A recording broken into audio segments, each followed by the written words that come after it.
All right, welcome back to Fucking Socks, the podcast, episode 196. Today on the show, Nancy Pelosi admitted to being a lizard person. This is not a joke. We have the clip. Then, in Cringe of the Week, we have a new gay tire twink that has completely taken over our minds. And Mr. Sir accidentally said the N-word. We're going to cover. Then, childhood innocence is gone and can't return until all the third world migrants leave the West. And last but not least, in Urban Decay, Spirit Airlines behavior is spreading to other airlines. We're going to tell you why.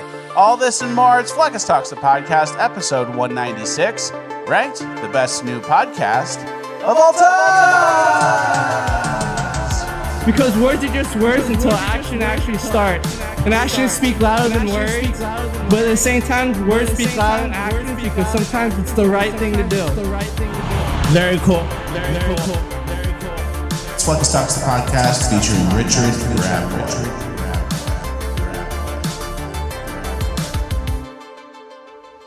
All right, one for one on the intro as always. Guys, what if I told you there's a way to win a Jeep Gladiator plus $30,000 cash, and all you need to do to enter is to buy something you already need that will make your life way more comfortable?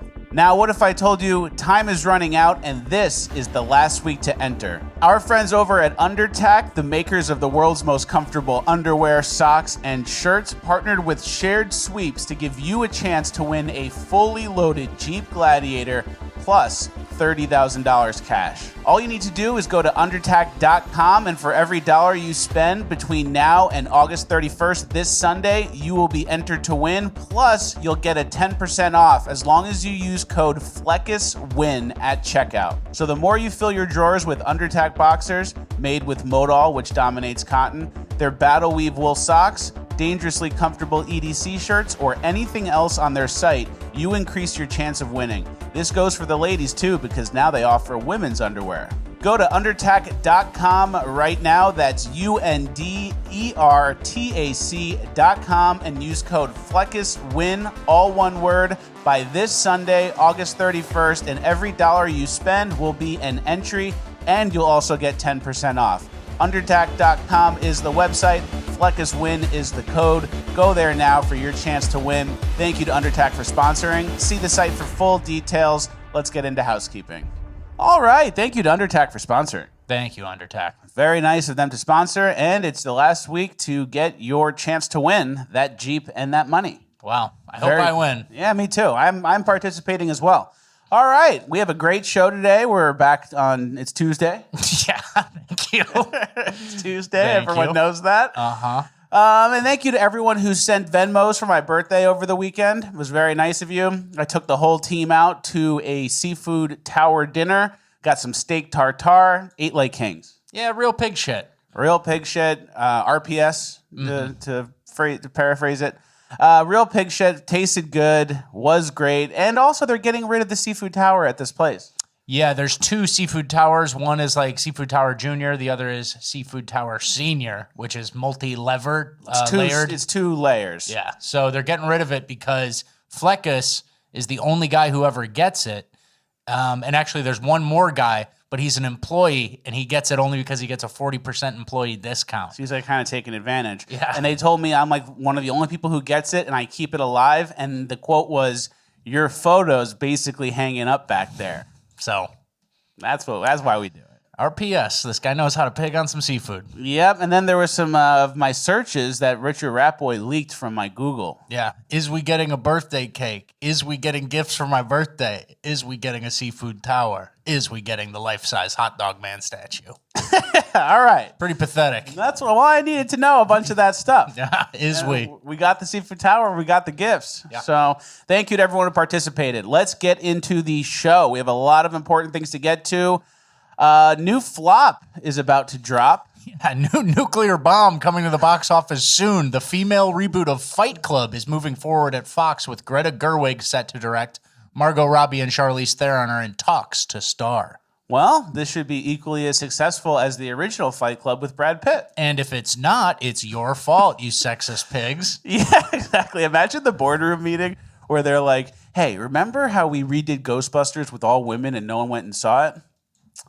that with Fight Club. Let's do it again. We just didn't have the right IP, so now we need to do it with Fight Club. Charlize Theron needs to have a schizophrenic break where she fights with what's her name, the hot girl from The Joker, right? Yeah, that's the plan. So that's basically the extent of Hollywood executive conversations. Like, what could we? What if? And then it's just bring back something that was already successful. And unfortunately, they made it with women, and I don't know. That's rumor mill right now. I would guess the negative online sentiment will actually scare that back into development instead of actual I hope so. production. But you know how it is these days with all the DEI hires and all the women in the workplace? Mm-hmm. All those Hollywood boardrooms, they tell the ladies and the people of color, and they go, yep, we got to do it. It's a great idea. And then the white guy with some sense is probably like, all right, yeah.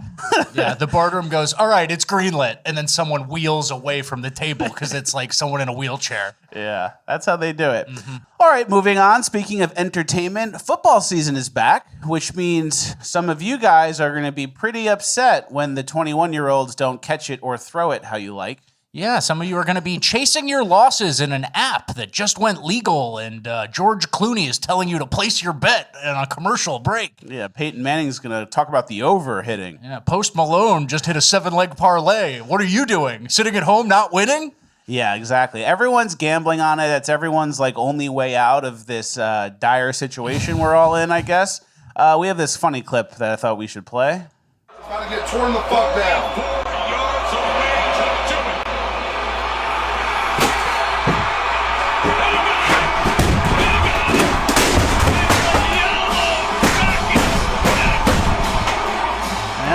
So there's Richard Rappboy getting mad because the football players didn't do what he needed them to do. Yeah, the 19-year-old Georgia Tech player made the field goal. You lost $500. You're built like a centaur. Now it's time to destroy the TV. Need a new TV at least. That's fun to go pick out. And so, I mean, it's not the time to be fat, sloppy, gambling, and caring too much about sports. I don't think it's that time yet. It's a good point. And a lot of things have gotten worse in the last few years. Remember, gambling used to not even be a thing that anyone talked about. Like, you had a bookie, and it was like some guy at a bar, and you called him and placed bets, like back in the day. Now, there's a million different apps, and it's completely mainstreamed, which we've talked about early on. And we've kind of projected and predicted this. Can you read these updates on how people are using their money when it comes to lower income people? Yeah, this was a study that was published, I think, sometime last week, and we just didn't get it into the last few packed episodes, but we wanted to talk about it now that football's back. Sports betting is starting to hit Americans' portfolios. Some findings. For every $1 bet, household investments drop $2. Investments dropped 14% in states with sports betting. And low-income homes are putting more income into bets. So for every $1 your household is betting, that's $2 you're not investing in index funds or the stock market or your family's future. But at least you got to bet on Central Michigan versus Akron. Yeah. You know? And I get it. No one can buy a house. The money's fake. The money's less valuable, at least. Everyone's getting poisoned by our food and our environment. No one has anything. The poor keep getting poorer. The rich keep getting richer. I get it. Yeah, I get it too. You got to parlay your way out of this. You want to add another leg to that parlay and just see what happens. You know, you like to bet, $5 could get me $100,000 if, the underdog wins by 10. I get it, but there's a certain point where if you're not an established guy, you can't afford a house. If you're not swimming in extra cash, you shouldn't be really sports betting. If you want, do a little experiment where every time you go out to the bar with your friends, you quick transfer $50 into SPY or VOO or some sort of total stock market index, and then see at the end of the year who has more money, right? That's a good point. Or you can, bet light, but on like an extensive parlay. All right, bad. You're bet $5 with like a 10,000 to 1 payout. And it's more fun to watch, and you can win more money, and you bet less. Yeah. My advice is totally not do it, and I sometimes don't even listen to my own advice, but it's obviously not good, and the data is there, and it's a wave, and it affects a lot of white young men. It's true. So if your phone looks like this, you legitimately need to call 1-800-GAMBLING, all right? It's too late for you. right? What do they do when you call them? They just say, hey, Don't. stop. Really don't. You shouldn't. That's enough. Well, it does sound like a lock. Yeah. That one you can. Well, And then you know after what? this, you're going to really, this is your last bet for a while. Alabama's beat Auburn 5 of the last 10 years. You know, you might as well. And then here's what the chart looks like since the legalization of sports betting. Yeah. It's just a straight line up. Yeah. I mean, people are betting more. I personally believe that at the very minimum, if sports betting was going to be illegal, you'd have to go somewhere. You can't just auto fund your little app. Everything's on your phone. You just go right to drain my bank account right onto your phone. So it's that season. Do something more productive. Imagine not caring about the Thursday night game and you go work out. And then you start making gains every day instead of a useless thing. And that girl likes you. Wow. Imagine. Then you marry her. Then you have a family. That's the kind of parlay I'm talking And about. then that's a parlay. And I know. then, I can't spend this extra money. I need to prepare for the kid that's coming in 9 months. Yeah. I better save this up. I better do real investments. So there's like a disenfranchised aspect to the parlay. Like there was a parlay that the betting companies have too, where it's like men are disenfranchised. The money's worth less than ever. It's getting worse. People aren't satisfied with their jobs. It's getting drearier and drearier, which is why you can parlay your way out of it. So there's all these types of societal parlays happening simultaneously. Yep. All right, moving on. Speaking of football, Brittany Mahomes is under fire for liking one of Trump's Instagram posts. Yeah. Is she our girl? Brittany Mahomes. Brittany Lynn liked this 2024 GOP platform post by Trump, got a little backlash, and then she posted to her story. I mean, honestly, and the quote was, "To be a hater as an adult, you have to have some deep-rooted issues you refuse to heal from childhood. There's no reason your brain is fully developed and you hate to see others doing well." So she just kind of played it off. Doubled down? Yeah, she played it off as some hater shit, and I respect that. I respect that a lot, and I respect Patrick Mahomes more because that's his wife, and he kind of had to figure out the response while she was under fire. So I'm happy to hear that because I've always zip file compressed Patrick Mahomes and Steph Curry as the same guy. Kind of those light-skinned, half black, half white athletes. Who are like great at their sports. Yeah. And I've kind of always just compressed them into the same zip file, and they're very different. It sounds like Patrick Mahomes and Brittany are kind of right-wing people. Yeah. And Steph Curry is like a Democrat, the worst. Yeah. Steve Kerr's his coach, so that's probably rubbing off on him. So I have to uncompress those files. I actually do that same file compression with J.K. Simmons and John Malkovich. Yeah, I can see that. Those guys get zip file compressed into the same folder. And same with Al Gore and Troy Aikman, believe it or not. That's a fascinating one. So those two just get put into the same guy, my memory-wise, and I don't really think about them. But I'm going to have to unzip some of these files, I guess. Yeah, it's good if you want to save brain space and focus on like Nancy Pelosi lizard stuff instead of knowing who John Malkovich is. I respect that. Exactly. And then with football season, I think there's an opportunity to make it like MAGA season. Yeah, for sure. Trump shows up to a few SEC games and stuff like that. Take a page out of Kamala's book and go, all these people are here to see Trump. Yeah. And yeah, exactly. Totally hijack it for your own means. But a lot of USA chants, a lot of patriotic behavior, I think, can happen coming into the election. So it's a good opportunity. We could treat football maybe like the UFC. Yeah, for sure. For political reasons. Yeah, and all the stuff we were saying about sports betting, that's just gambling. And have fun. Enjoy college football, like that's a great American pastime. So exactly. Not the same thing. All right, speaking of politics, let's get into our politics section of housekeeping. Lara Trump, she's making a big effort to get poll watchers to the polls for the November election. A lot of people there to video and just observe what's going on and listen to some of the pushback she's gotten from this process. We had 700 trained poll workers from the Republican side apply in Wayne County to be poll workers. Do you know how many of those they actually took? 50. Guess how many Democrat poll workers they took? 2,300. So now we are filing a lawsuit in Detroit to make sure that we have parity between Republicans and Democrats. So 50 versus 2,300. That's some 300 shit. That's Leonidas. Yeah. Spartan level stuff. They are really trying their best to not have us look at what they're doing this election. Yeah, only in a couple states. And I think Republicans, the RNC is leading a poll watchers registration thing, trying to teach people how to do it. So especially if you're in Atlanta, Detroit, Philadelphia area, Phoenix? What other swing states are really up in question? Milwaukee, yeah, all those Rust Belt states, all those swing states where they were juicing the polls at 3 a.m. Those are the ones that we need the most. So if you guys are in any of those areas, the suburban areas surrounding those cities, most likely our viewership, we encourage you to sign up because that would be a huge help. Right? Absolutely.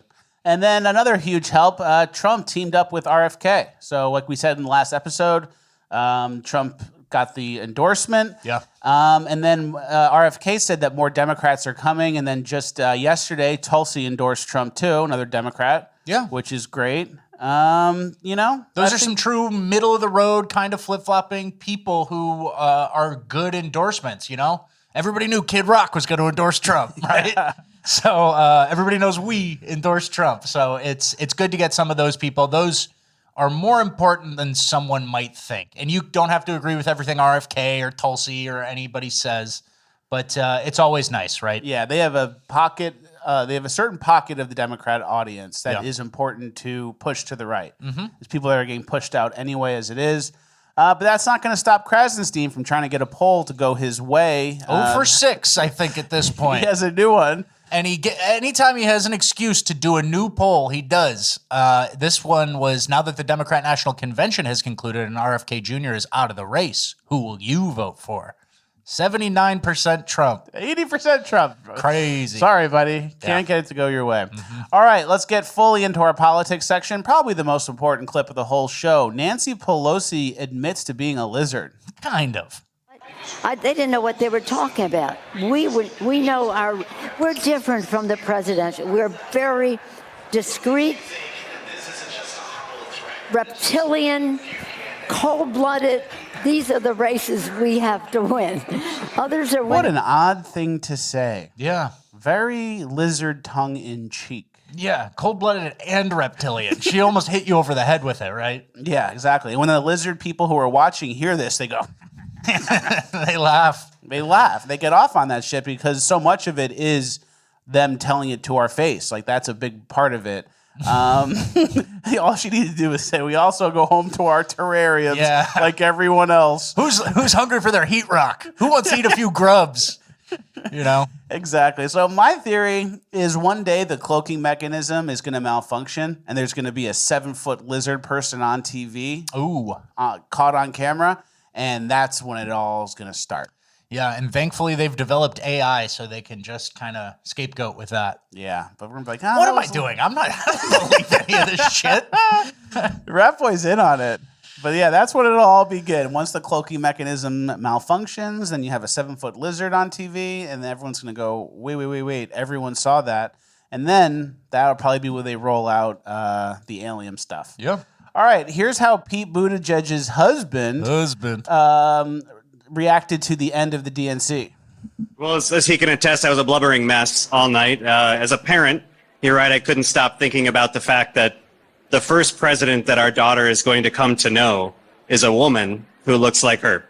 And I couldn't get over that. Almost as gay as Pete Buttigieg's husband. Yeah, I mean, it's neck and neck. I was weeping because of the DNC, a blubbering mess. Yeah. So homosexuality, crying because of a Democrat convention. They're neck and neck. And this kind of I'm going to extrapolate a little bit here. This kind of sums up the whole situation in America with what's going on. Okay.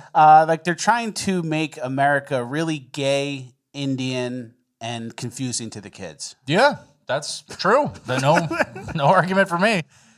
All right, which takes us down... I would push back if I did.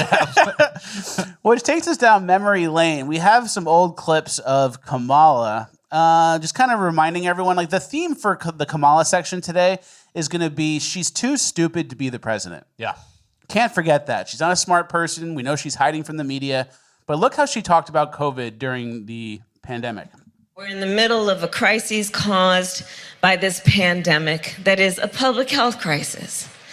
We're looking at over 220 million Americans who just in the last several months died. We are in the midst of a public health epidemic that has taken the lives of over 220 million Americans in just the last several months.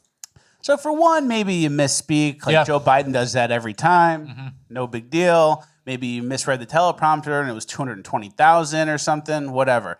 But to do it twice and never catch yourself. Yeah, and 220 million is like, what, 70% of America's population? Well over half. Yeah. So 7 months. Wouldn't you read that and go, oh, that can't be right? Yeah.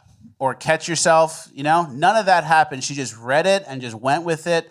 And multiple events, 220 million Americans died in the last few months. Mm-hmm. It's a little revealing as to who we're dealing with. There's no governor. There's no hold on, there's no angel on the shoulder watching and making sure everything's confirmed, right? Very much below average smarts, and she uses the big laugh and smile to kind of cover that up. But clearly she's not the one driving the ship. Mm-hmm. And another example of her not being the one driving the ship, look at this old clip I found where she gets shushed by Chuck Schumer. Like a schoolgirl. Treated like a kid. Yeah. That's not top dog shit. Yeah, that's not big dog shit. That's not cut off sweatshirt, big dog shit. Yeah, that's not leader of the free world material. You think anyone ever talks to Trump like that, going, psh, yeah, and he goes, oh, sorry. Yeah. He doesn't get small like that for anybody. Yeah. And then again, Kamala, the DNC's over. Her big speech is over. We are left. It's back to the basement. She's following the Joe Biden protocol of mostly hiding, not answering off-the-cuff questions, no press conferences, all scripted stuff. So it'll be interesting to see how she plays that going forward and when her first big unscripted moment is, Mm-hmm. So exactly. It's got to be soon. Mm-hmm. Can't hide forever. They'll try, though. We also found an old clip of Tim Walz discussing free speech. I think we need to push back on this. There's no guarantee to free speech on misinformation or hate speech, and especially around our democracy. That's interesting. That's exactly what it is. Yeah, I have a feeling Tim Walz's side is the side that's going to decide what's misinformation and what's hate speech, and then my side is the side that's going to get in trouble. Yeah, why do I think that? What's leading me to that leap? Yeah, so he doesn't have that free speech dog in him, mm-hmm. which we all knew. Well, of course. Kamala doesn't have it either. And that's going to lead to some pretty hectic times if they were to somehow become president.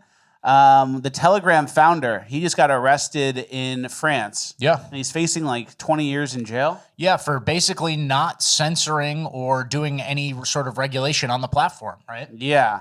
And I'm kind of seeing this as like the game plan and the agenda for future arrests, where they're going to have like anyone who's an enemy of the one world government globalist agenda.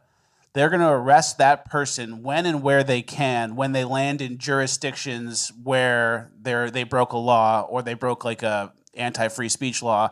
And it sounds like France has exactly that going on. Elon's probably who they're going to go after next. Yeah, they'll body snatch you on a connecting flight because it's more important to silence you than it is to catch like 1,000 thieves, right? Yeah.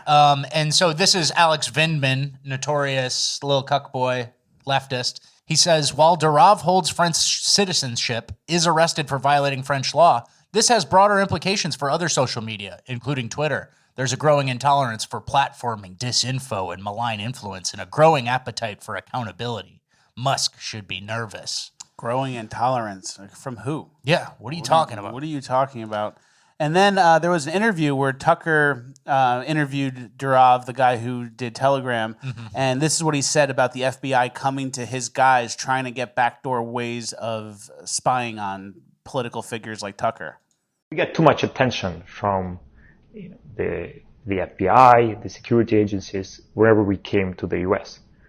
So to give you an example, last time I was in the U.S., I brought an engineer that is working for Telegram, and there was an attempt to secretly hire my engineer behind my back by cybersecurity officers or agents, wherever they are called. The U.S. government tried to hire your engineer? That's my understanding. That's what he told me. To write code for them or to break into Telegram? They were curious to learn which open source libraries are integrated to the Telegram's app, on the client side, and they were trying to persuade him to use certain open source tools that he would then integrate into the Telegram's code that, in my understanding, would serve as backdoors. So our taxpayer-funded FBI is trying to backdoor into Telegram so they can spy on us, and they did that, I guess, for Tucker, and then also for the anti-vaccine groups. Yeah, of course. Because that's big misinformation, according to the left, who decides what's misinformation and what's not, and then the truth becomes illegal. So as conditions get worse in all the Western countries, as we're going to show in our migrant section coming up, the importance of stifling that free speech is more important than ever, right? That's a growing priority for the globalist left or whatever, because they don't want you to be able to organize and communicate and fight back and share real information. In fact, in England, they're emptying prison cells of real criminals to get you in there. Yeah. If you even walked past a riot. Exactly, because people talking about it could stop it, and they need to get it to a point of like terminal velocity, a point of no return, where you can't stop it. So they need like more time, more months, more years of just loading up the West full of these migrants. So then when you finally complain, it's too late. Yeah. So that's kind of their plan, in my opinion. We are moving on to our migrant section now. Make sure you guys use the opportunity to help us tickle the post, juice the algo, leave a like, leave a comment again, then start yapping. Notifications need to be on. P.O. Box needs to be full. All right. That was a pretty smooth one. Yeah. All right. The Diversity Festival stabber. Yeah, stabbings across Europe. We're going to cover 2 of them specifically, but breaking, at least 9 people stabbed at Festival of Diversity in Solingen, Germany. The attacker has been described by eyewitnesses to local media as an Arab man. Suspect is still at large, but then eventually they arrested him, and it was a 15-year-old Arab man. And he stabbed who? They confirmed they arrested a 15-year-old, but they could not give further information, they said. Police confirmed 2 men and a woman were killed in the attack. The 2 male victims were reportedly 67 and 56 years old, and the deceased woman was also 56 years old. 8 other people were injured, 4 of them seriously. So those are like those old people that got stabbed were people that probably should have never in like a normal world come into contact with some 15-year-old from some crap country. Middle Eastern country. Yeah. And that's the thing. Like these people, they're 56, 67. They were born 40, 30 years before this was even a possibility. And all of a sudden, this human bioweapon was dropped in on them from malicious forces. And all of a sudden, you're supposed to coexist in Germany with this guy who, at 15, for some reason, just has the strong impulse to stab. Yeah. He doesn't feel connected to anywhere, and he kind of gets hijacked online by some radical idealists, and all of a sudden, he's stabbing defenseless old German people who should otherwise never have to deal with this type of thing. Yeah, that's a good point. And then also, you can't not stab at the diversity festival. There's 0 second-order thinking, like, hey, maybe I'll leave that one alone. That'll look bad. Yeah, I can't imagine that'll help my cause, right? Exactly. So it shows how impulsive and unable to control themselves they are, which also tells us they're not smart. Yeah. Which also tells us that their movement across the West was not their idea. Yeah, it was not their idea and was not necessary at all if they're this impulsive and dumb and can't even think one step ahead. So someone else is thinking a couple steps ahead for them, right? Yeah, and they're just like, where am I right now? Oh, there's a guy. Oh, I'm in a little bit of a conflict. Oh, I'm stabbing. No thinking ahead. No like, oh, this would look bad for other migrants. We got to keep this event safe. This is the community accepting us, which is, crazy, but very grateful. Very generous. Nothing like that. Yeah. Stab now. And then when these kind of low IQ, inability to think stabbers do something like this, the Western media is there to cover for them, right? So here was a second stabbing that happened in West London, and here's how they covered it. Last hour, they've given us an update that they've made 38 arrests and recovered 4 knives. And they said a man believed to be in his 20s has been stabbed. His injuries are not life-threatening. But overall, it's been a really peaceful and enjoyable day for people. Mostly peaceful stabbing protests. Overall, it's been good, aside from the multiple people arrested with knives and the stabbing guy. Yeah, 38 people arrested. Other than that, and the people who got stabbed, pretty fine day. It's been great. All right, moving on to our next clip. So when they're not stabbing people, maybe they're good citizens all around besides that? There's got to be one, right? Yeah, unfortunately, no. And they're negatively involved in all aspects of society. Here is a man who looks like he's from India or maybe Pakistan, approaching a group of girls who look to be between like 12 and 14. Young. And here's what he's saying. This is my girlfriend. No. And he says, this is my girlfriend. He points to one of them and they say no. And you can tell the girl right here is like laughing and she thinks like, oh, this guy's just being goofy. Yeah. And like you can tell she still has her innocence. Like she's still an innocent younger girl who thinks this guy's just messing around and he's being funny. But that innocence, unfortunately, is like naive. Yeah. Because like this guy is willing to act on his urges. And for him, these girls being 13 or 12 years old is not a deterrent for him. It's not a deal breaker at all for him. Yeah, that's like what he's excited about. So the age of consent laws and stuff like that, he's not thinking about that at all. And then this girl, who seems to be a very nice girl, is looking at him like, oh, he's just a goofy guy messing around. And that, unfortunately, you can't really have that mindset anymore when you have all these third worlders here who are going to potentially do horrible, egregious things. Yeah, there's no charity anymore if you're paying attention, right? And I guess part of that is some of those people, those girls, like the people who we say are naive, they're not paying attention. They're not seeing on the Sunday night news the type of stuff they need to be seeing, right? Yeah. It's not covered in an honest way, and it's a lot of them, you know, that girl's not on Telegram. She's not watching our show. You know what I mean? So it's like society is doing them a disservice as well along the way. Exactly, which will lead to more crimes and more victims. Yeah. Our last piece of migrants are here in America, over 100 students without bus service as Massachusetts funds buses for migrants. Yeah, so this is a Massachusetts area school. 150 students at Stoughton Public Schools will have to find a new way to get to school ahead of the academics year. September 4th start date. The Boston Herald first reported. The news comes at the same time that the state has started paying for buses for the migrant students of the more than 200 migrant families that recently moved into their community. So 150 real students, their parents need to drive them now, miss time at work, figure something out, carpool. And the migrants who are living at shelters, they're going to be picked up. And one of my favorite things about articles like this, well, here, I'll continue reading. There's no requirement in the state of Massachusetts to provide transportation for students in grades 7 through 12, but the district is required to provide busing to students living in hotels and shelters, the letter said. However, according to the superintendent, the arrival of migrant families in Stoughton is not the reason for the shortage of buses. And then these people go on to say, like, well, that comes from the state money for migrants, and then this comes from the school budget, and it's just one of these things like, well, that's that pile of money and this is that pile of money and it's not really the same thing and calm down. But the end result is migrants getting bused to your school and your kid being totally left in the dust, right? Yeah. So it's like, I don't give a shit where the money came from or who it was earmarked for. Like the act, the result doesn't make some sort of reasoning behind it correct, you know? Exactly. Zoom out. Yeah. Your kids don't have a bus. Illegals getting bussed every day. Zoom out, boys. Good? Bad. I don't care if, the paperwork says that this money was going into this person and that. It's just like an injustice in America for Americans. Exactly. And I don't necessarily care what the superintendent has to say. Yeah, right? Vote him out.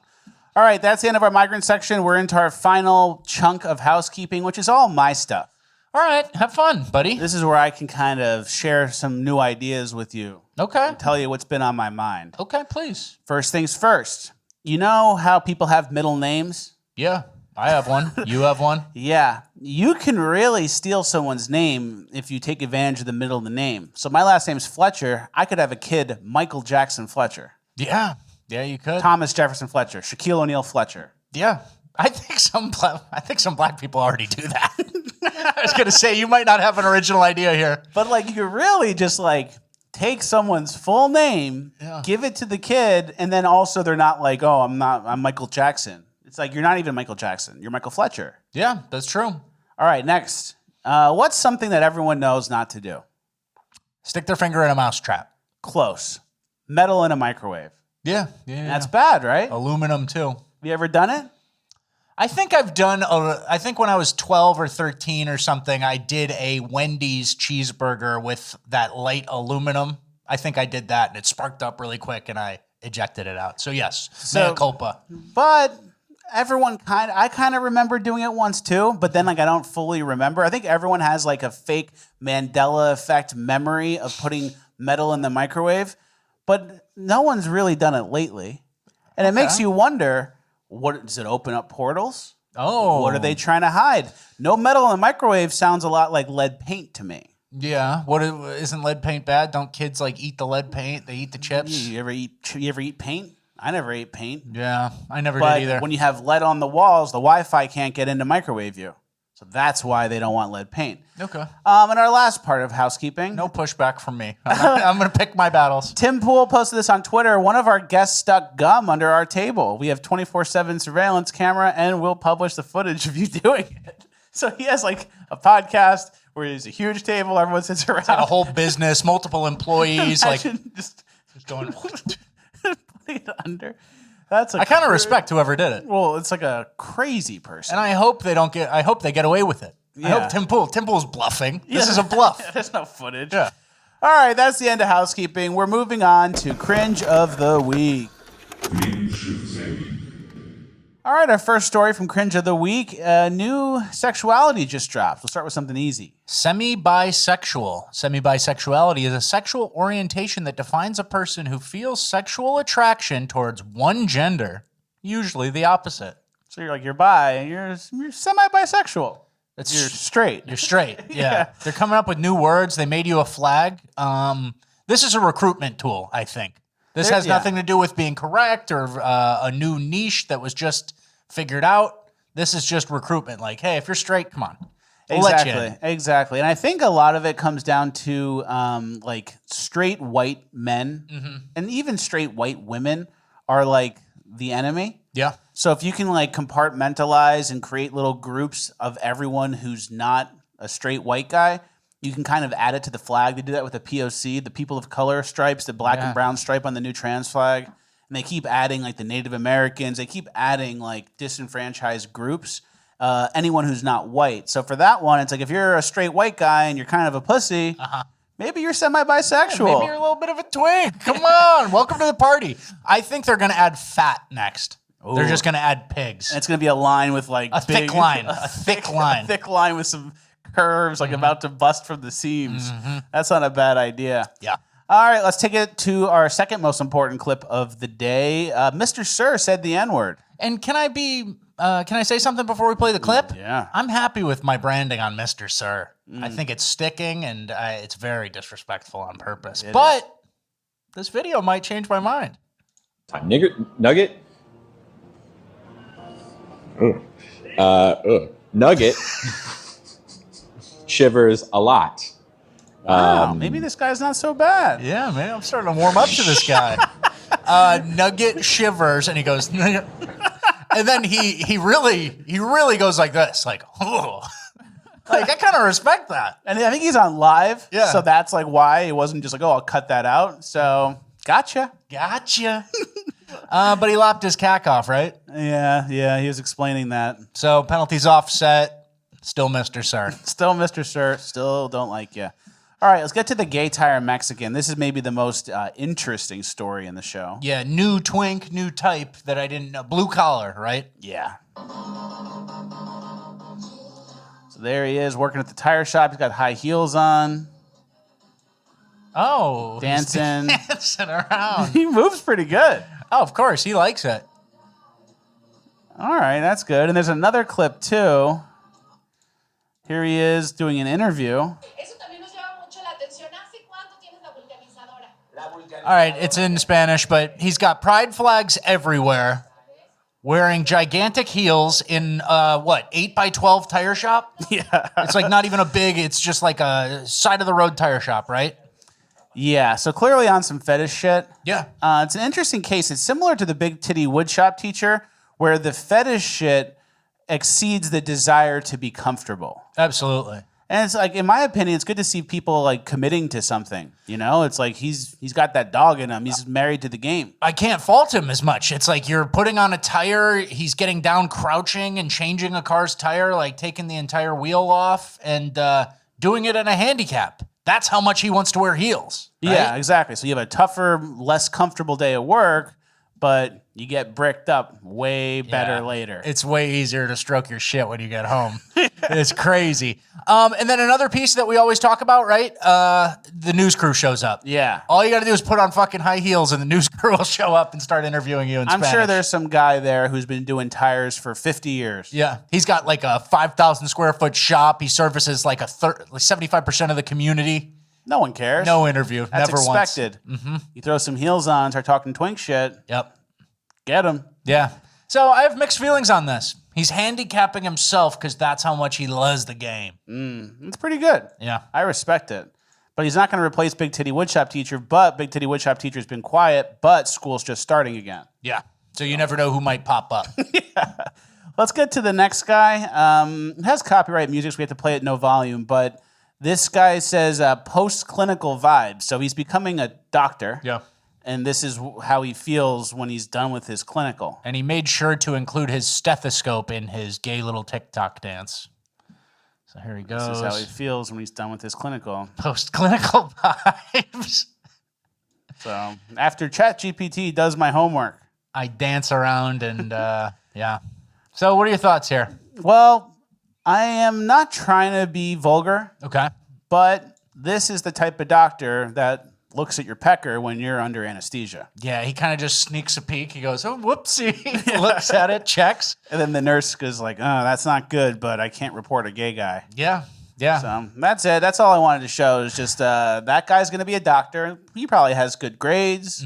He studies in school, and he's a twink. And he just does gay dances. Yeah, man, it's tough. And he'll get his tires changed at the Mexican tire shop. And, you know, that they have a whole economy. Yeah. They take care of themselves, right? They're taking over the economy. But definitely, and you know, we can't necessarily slander the guy, but if you put a gun to my head and said, who's more likely to sneak a look at your pecker while you're under anesthesia? Yeah, that guy. Let's go to the person crying Fatphobia, who's a go-go dancer. Yeah, this is part of this is what I'm thinking about, the fat line on the gay pride flag. Yeah. So. Fatphobic people out there, even in the queer community. I was a go-go dancer at a pride party, and the amount of money that I made versus the amount of money that the thin people made was not the same. Sometimes people don't even feel comfortable like putting the money in my underwear, but people are like really awkward with like, should I touch you? Should I? And I see them fully touching other people.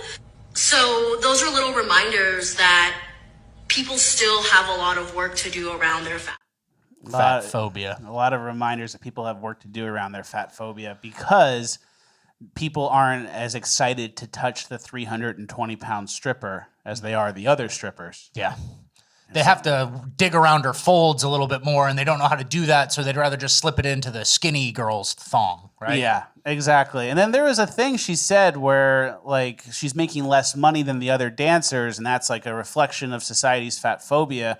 If she made more money than the other dancers, she would have just been like, sweet. Guess I'm a better dancer than them. Guess everybody likes me more, right? She would have just been happy with it. Great. But, yeah, but this is another theme, like, another theme for our show, which is when there are like blazing red sirens going off, like, ew, ew, something's wrong with you. You're doing something wrong.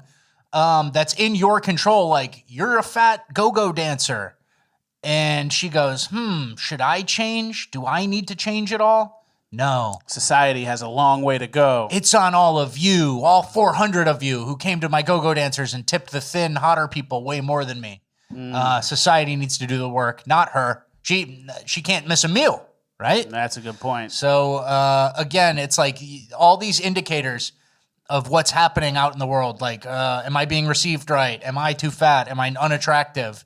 No, it's society who's wrong, and they're fat phobic, and that's why she's going to start a campaign to get a pride flag for fatties. Yeah, and then she won't stop working until she reaches her goal. And then she'll like die at 40-something. Yeah. And that'll be it. And then she goes, especially in the queer community. It's like, do you think somebody, just because some gay guy likes dudes, that he's all of a sudden like, oh, fat people are the best?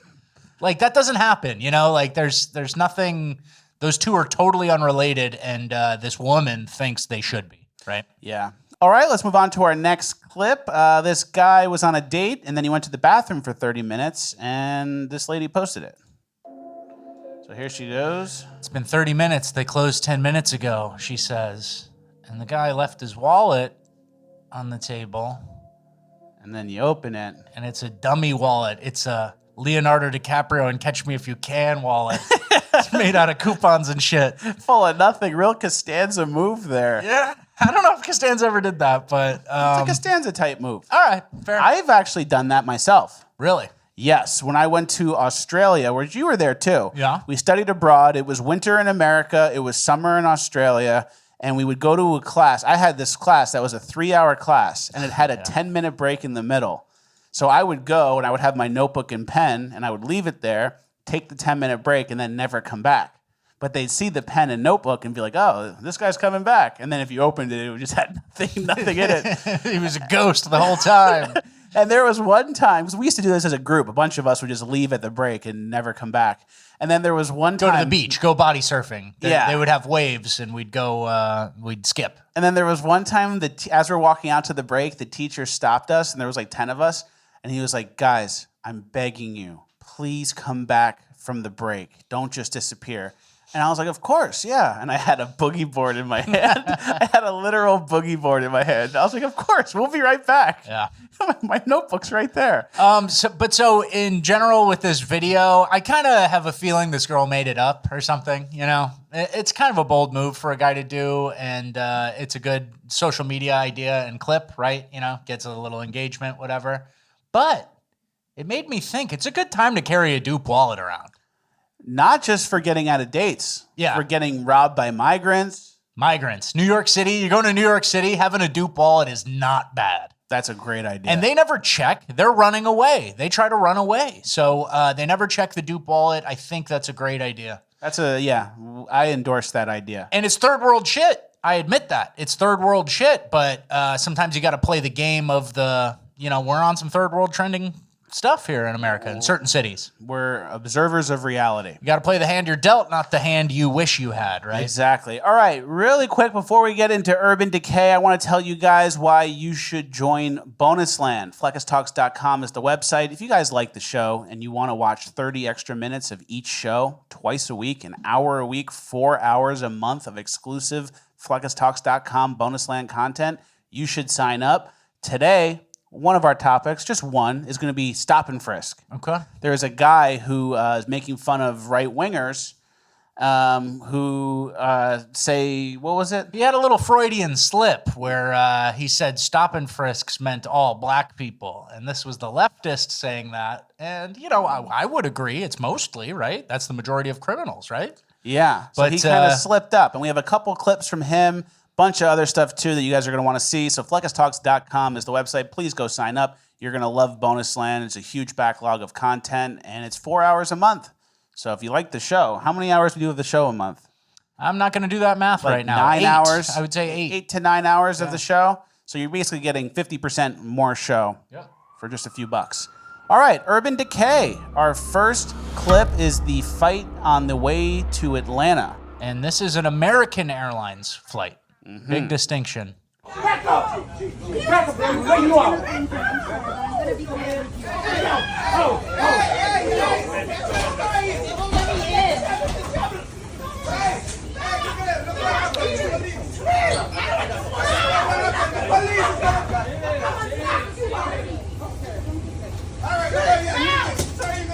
Come on. That's a fun flight to ATL. Yeah. So first thing I will say is, guy in the green hat, you're too old for this, OG. That's a good point. And then the real airlines, the non-Spirit Airlines, the legacy carriers, is that what they're called? Yeah. They're trying to compete with Spirit Airlines lately. Mm-hmm. Have you seen Spirit Airlines stock, by the way? No. It's plummeting. And Southwest is not struggling as much, but they call them the ultra low-cost carriers. Frontier, Spirit, those types, right? Who say $50, whatever you got in your pocket, we'll take you to Denver, right? Sit wherever you want. Yeah, those airlines are struggling right now. Yeah. So, and then the other airlines, the real airlines, are now making cheaper seats for people to go to shittier places. Yeah, and you've seen them, basic economy. What's that in your fucking hand? You can't bring anything on the fucking flight. Drop it. put it in the box, you mutt. You know, those like second tier, it's like third class on the Titanic type tickets, right? Yeah. So the legacy carriers are all competing with Spirit and whatever. So those ultra low cost carriers have had like kind of a negative effect on airlines as a whole. A little bit better for the consumer in some cases, just by pure price point.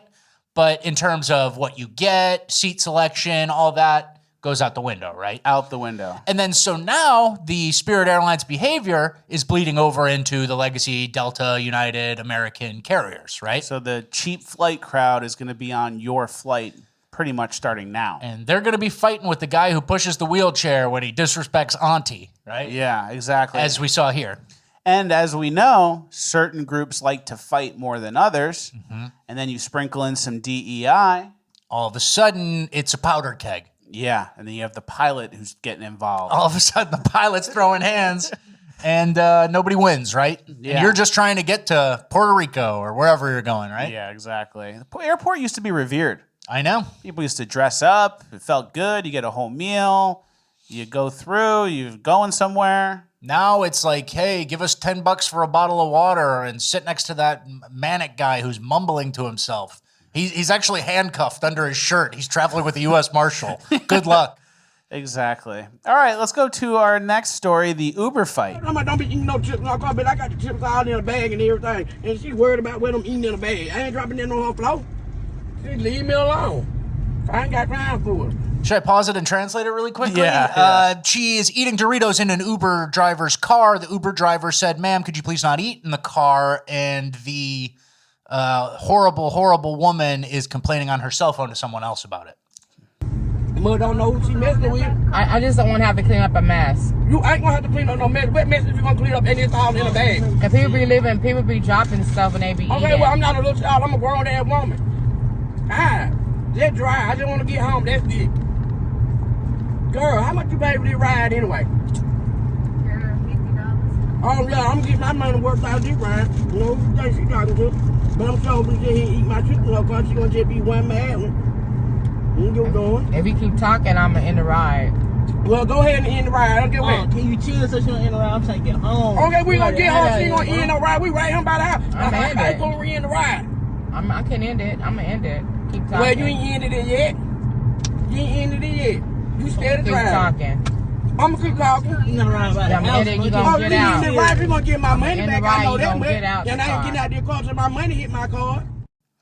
So if this happened, and say you had a little bit of a disagreement with the driver, they said don't eat your chips, wouldn't you go, all right, I'll chill on the chips, I'll take the rest of the 10-minute ride to get to where I'm going, and then maybe I'll say something rude on the way out and leave a 3-star review. Yeah, maybe negative review them and kind of say, hey, you didn't have to do that. I didn't like your tone, right? Yeah, but for her, ain't no bitch gonna tell her where you can eat your chips at. I have to escalate it immediately, even if that means getting dumped out on the side of the road with a 14-minute walk to my house in 98-degree weather. Yeah, now you're walking home in the summer. So there's no gamesmanship, is what you're saying. There's no, like, again, this is second-order thinking. This is like stabbing up the migrant, the diversity festival, right?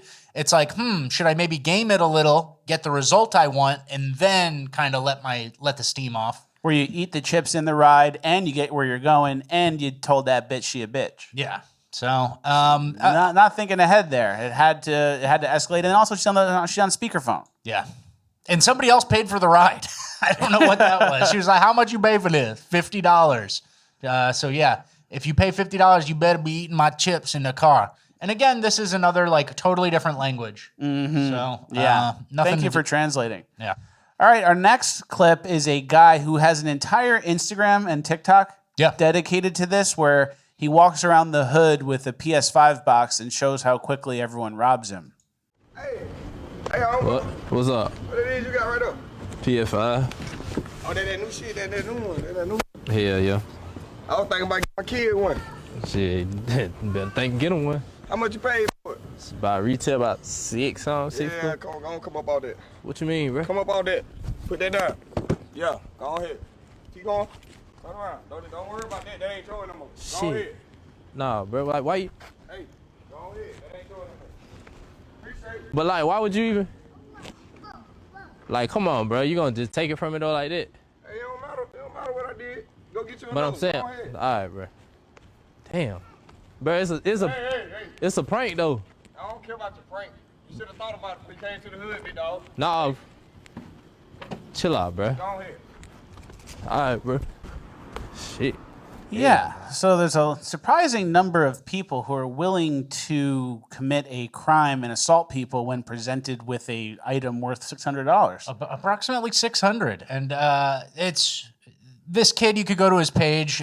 Maybe we'll link it in the show notes, maybe not. But a surprisingly high number of people will commit a felony right outside their own house, too. So this guy brandished a firearm and stole a $600 PS5, which is an empty box, a box that has like some other weight similar to a PS5 in it for the prank. And he did it on his own porch. In his front yard, he did it. So again, we're having an issue of people who refuse to think even one step ahead. And then, yeah, if you think about how these like hood situations kind of play out, like if that was a real PS5 and that guy stole it and then went in his house, the guy who had his PS5 stolen would go get his cousin or go get his buddy and go, oh, we're going back to his house. And then they would like shoot up the house and then you have people dead. Yeah. And it's killed over a PS5, killed over nothing, killed over a prank. And then we cover it in Urban Decay and the cycle continues. Nobody ever breaks out of it, right? But like willing to risk your life. So like if you're stealing that PS5, you're basically like willing to risk your life for it because you know that guy and his friends who are in the hood are going to come back. But then it's a chicken or the egg thing where you go, yes, we know he's risking his life, but does he know he's risking his life? He ain't thought that far ahead. So nobody thinks that far ahead, and therefore the cycle keeps perpetuating. And that's why the cycle can perpetuate, because all he's thinking is PS5 right now. $600. PS5. PS5. I also like seeing, if you could scroll through this guy's page, I like seeing the different ways people initiate the fact that, because you have to communicate, I'm stealing from you. He goes, go on, step off that. It's like, what? Step off that. It's like a very casual, like, I'm taking it from you. That ain't yours no more. I have a gun. Drop it. It's fascinating. It's almost, it's like, I feel like I'm observing nature or something. Yeah, you almost like wouldn't even understand what's going on until the PS5 is in his hand and he turned around. Absolutely. All right, our next clip is kids at a football camp and they're going over their real name versus their street names. What's your street name? C7 hop out with that big Drake. What's your real name? Cornelius. What's your street name? Little man walk him down. What's your real name? Phil.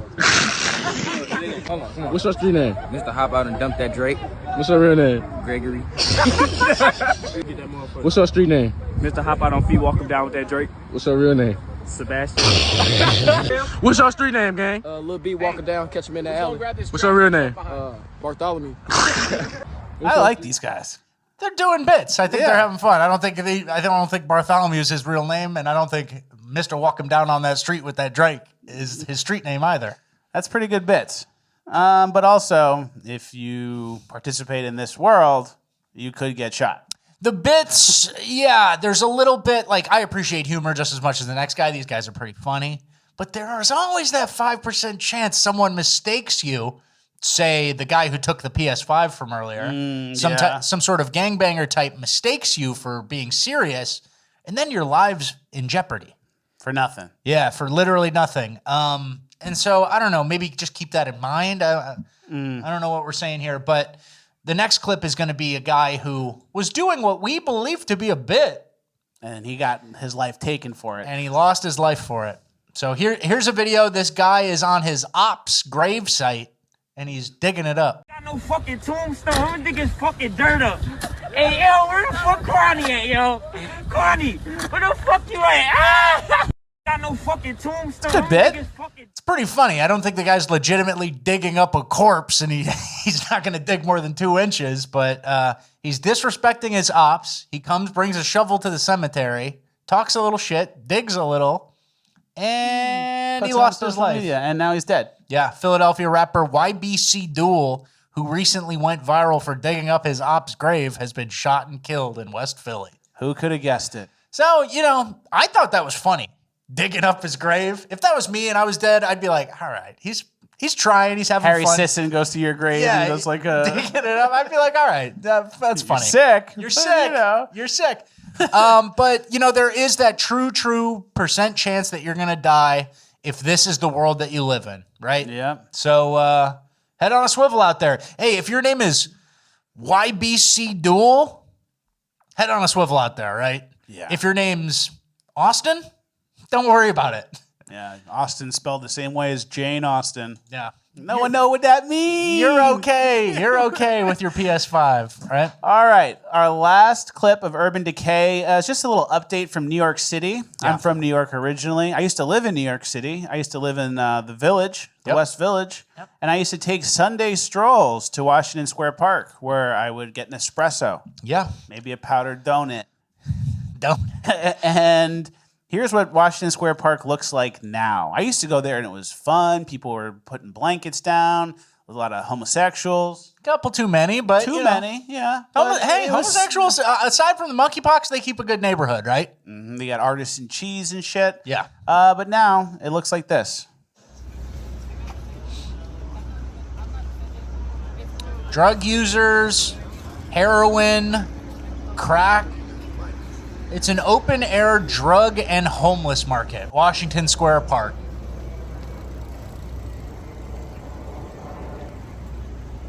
It's basically LA, like it's Skid Row, LA, where I've also lived. And it's completely smoked. Yeah. I used to be one of the nicest parts of the city. Manhattan is one of the most expensive zip codes in the world. And it's just complete third world trash all over. Yeah, I'll read this quote from Viral News NYC just because he put so much time into it. He says, "As I walked through the park, I witnessed addicts with needles hanging from their arms, blood dripping down as they shot up. The horrifying sight is what little kids now see as they run through this once vibrant space. But the crisis doesn't stop there. Drug dealers are lurking just 20 feet away, preying on these vulnerable individuals. They exploit people's weaknesses. Blah, blah, blah. Despite multiple arrests, these dealers are often released only to return and keep feeding the epidemic." Here's a quote. "Some have been arrested 30 or 40 times only to return to the same spot, perpetuating the deadly cycle." And there's a playground in that park too. Yeah. So if there's this thing where if you're arrested 30 or 40 times, why even waste the cop's time? Why even make him go through the process? Because you can get him off the street for like 6 hours. You might as well just have like adult timeout zones. You know what I mean? I drive him to the thing. He gets a court date. He wastes all these resources. It's like, why not just put him in like a padded room lockbox and say, all right, 8 hours. That's how long it would take to arrest you and then let you back out. And instead we waste no money. The cop can go to the drug dealer, "Hey, stop stealing drugs." And the drug dealer goes, "No." Yeah. He goes, "Okay. You got me. I was bluffing." Okay. But yeah, a once beautiful park, something that you experience, like that's decline within one person's lifetime. You know, it's 10 years. It's crazy how quick this sort of thing happens. And if left unchecked, the slope is very slippery. Exactly. Well, don't get too down or too depressed about that. We're moving on to uplifting gold. Okay. And there's some uplifting stuff. All right, great. There's some reasons to live. There's Okay. some things that aren't too far gone. There's some places that society hasn't been tarnished by the migrants yet. Okay. For example, this is what $1,200 of lobster tails looks like. All right, here we are. Golden Steer, is this in Vegas? Yeah. You see those? Yeah. And all the butter? Clarified butter. Everyone gets their own cravat of butter. Mm-hmm. I like the thing around the lemon, the mesh around the lemon. Make sure the seeds out. Make sure the seeds don't get in. That's classy. That's high-end That's shit. high-end shit. They have to order that. Yep. That was pretty good. All right, yeah. So forget about Washington Square Park. We still have $1,200 lobster piles. The rich can still eat. All right, next is a guy who did a dance move I've never seen done this well. So this is a helicopter dance move. All right, I've seen this. All right, not impressed. Wait a sec, he's going pretty fast. Holy shit. And then he lets him spin. Terminal velocity. Yeah, centrifugal force. Centrifugal. Wow. That's All right. impressive. Strong neck. Yeah. Guy's cock is on his head, though. Yeah, it's true. And it's probably third world thing where you watch and then someone pickpockets you. Yeah. Might be a distraction for Yeah, they do their bit, and then they have a third guy who works with them, and he comes and steals your wallet. That's crazy. That's crazy. And he taps you. He says, "Oh, sorry, sir." All right, next is a guy who has the dog cart.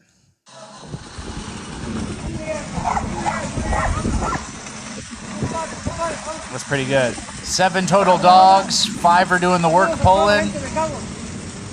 They like it. The other 2 kind of delegate and direct. Yeah.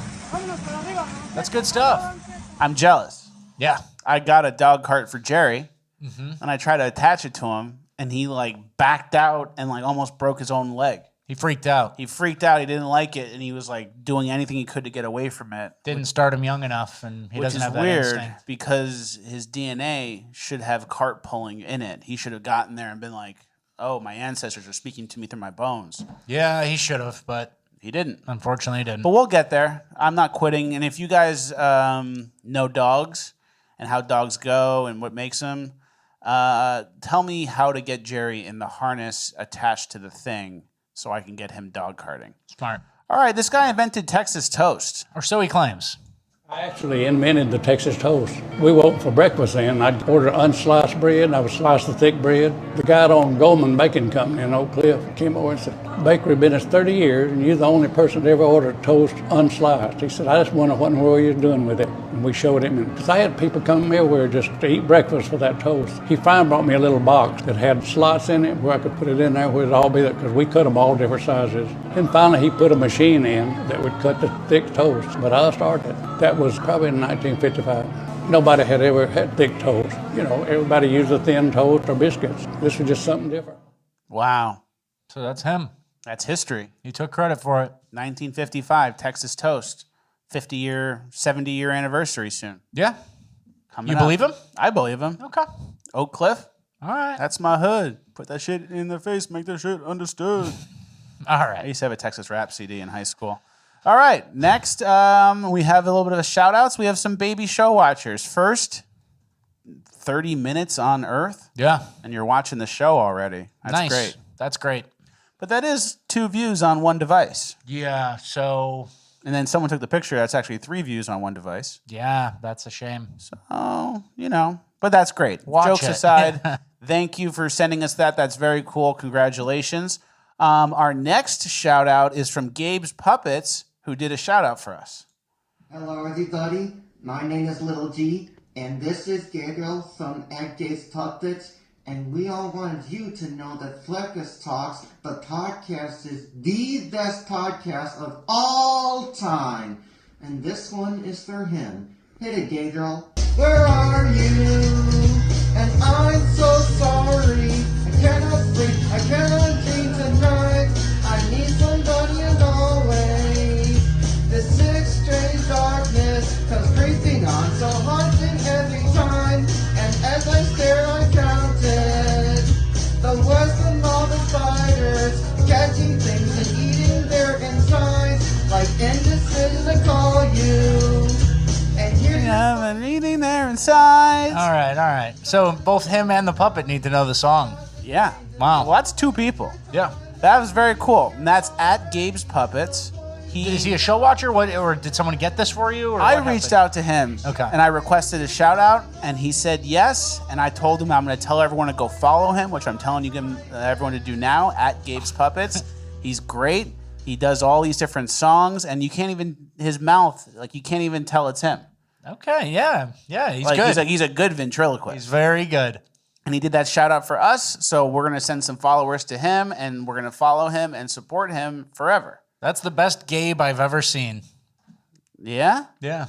No better Gabes? There's no better Gabes than this puppeteer. Not even in Bonus Land. Not even a Bonus Land member. Not even anybody. All right, our last piece of the whole show is Richard Rapboy. You kissing your girlfriend with the CPAP machine? Yeah, she struggles with a little sleep apnea, but I love her, you know?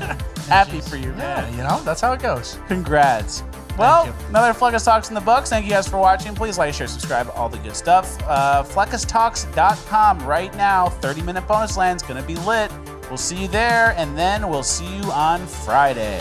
We're very discreet, reptilian, cold-blooded. These are the races we have to win.